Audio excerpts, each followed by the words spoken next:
BrenTech here, where tech is made simple. Just a video to highlight a couple of changes that Google is making and bringing to the likes of Google Calendar, tasks and reminders, and Google Contacts. So if you are tied into the Google ecosystem like I am, then you may find this video useful and of interest. Now, the first is to do with the Google Calendar. And as many of you may know, if a spammer sends an invite to an event, even if the email invitation goes to your spam folder, say as an example in Gmail, that event will still make its way to Google Calendar. So because of this, Google now is rolling out a new spam protection for Google Calendar. And although it is available in the calendar, the settings are buried and hidden quite deep in Google Calendar in the settings. So in case you were unaware, just to show you how you can enable these settings in Google Calendar to help limit that spam making its way into your calendar. So to do this, we just head to the gear icon, the settings menu, click on that, click on settings. In these settings, head over to the left-hand menu and click on event settings. And here you will see a drop-down menu called add invitations to my calendar. I've already enabled this setting, but what you need to do is click on that and then click on and enable the third option when I respond to the invitation in email. And what this will do, it will basically help cut down a lot of those events and any that end up in your inbox and ultimately make their way to your Google Calendar. And that's just going to help prevent a lot of those spam events making their way into Calendar. So that's the first change. Spam protection now available for Google Calendar. And then the next is to do with transferring reminders to tasks.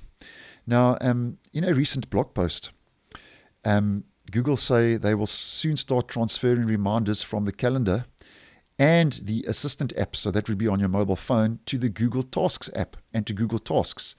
And that's going to be taking place next month, starting the 6th of March for personal account holders.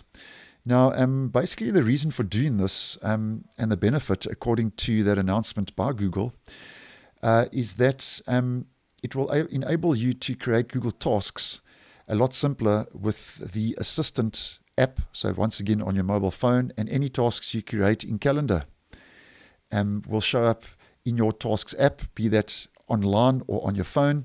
And I actually think this is a nice move in the right direction and will simplify the whole process, because currently you have tasks and reminders, and just to simplify those services down to tasks, I think will be a nice move in the right direction. So it's basically just going to simplify that whole process. Now this moving over and transferring your reminders to tasks, if you are affected, for workspace customers, that's including those of you with a school or work account with tasks enabled, you can voluntarily now begin migrating your reminders to tasks, and that will be starting the 12th of April this year, 2023. And for everyone else, as mentioned, those of you including Google with personal Google accounts, you will see a prompt starting the 6th of March that will tell you that you can start basically voluntarily moving your and migrating your reminders over to tasks.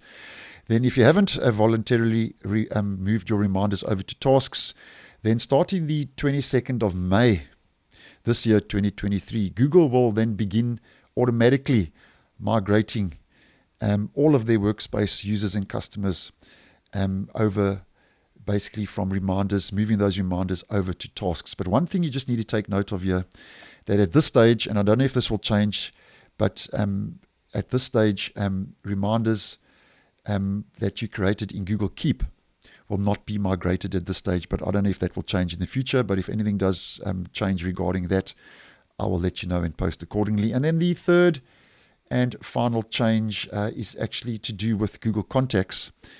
And just to let you know that you can now edit contacts from the sidebar on the web. So I've just created a test contact, and if you click on that contact, you can now click on edit contact, and you can actually now edit that contact directly now from the sidebar on the web, which, as mentioned, a very simple change. But if you are using Google apps and services on a daily basis like I am, I think that'll be a move, and is a move in the right direction. So those are 3 changes to the calendar, tasks, reminders, and Google Contacts, in case you would be interested. So thanks for watching, and I will see you in the next one.